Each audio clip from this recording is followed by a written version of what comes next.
मनोज जरांगे यांनी मुंबईमध्ये केलेल्या उपोषणाची दखल घेऊन राज्य सरकारनं हैदराबाद गॅझेट लागू करण्यासंदर्भात निर्णय घेतला। या शासन निर्णयानंतर मराठा समाजाच्या व्यक्तींना कुणबी दाखले देण्यासंदर्भात कार्यवाही करण्यात येते। यामध्ये आतापर्यंत कुणबी जातीचे 24,000 दाखले हे दिलेले असून पडताळणीमध्ये काही अडचणी येत असल्याचं मंत्री राधाकृष्ण विखे पाटलांनी म्हटलंय। तसंच ज्या भागामध्ये कमी दाखले येतील तिथे कारवाई करण्यात येईल असं देखील विखे पाटील म्हणाले। आतापर्यंत साधारण 24,000पेक्षा जास्त दाखले दिले गेले।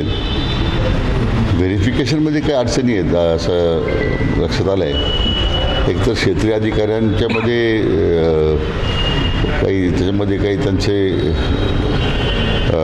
मध्ये काही प्रश्न आहेत असं त्यांना वाटत असेल। मी आता विभागीय आयुक्त आणि सर्व जिल्हाधिकाऱ्यांना सूचना दिलेल्या आहेत की ज्या शासनाचे जो अध्यादेश आहे त्याप्रमाणे कार्यवाही करावी आणि आता ज्या भागांमध्ये दाखले कमी मिळतील तर कमी देण्याची प्रक्रिया राहील। आता शेवटी आम्ही एकदा सूचना दिलेल्या आहेत, पण जर अंमलबजावणी होत नसेल तर मग कारवाई करावी लागेल। एबीपी माझा, उघडा डोळे बघा नीट।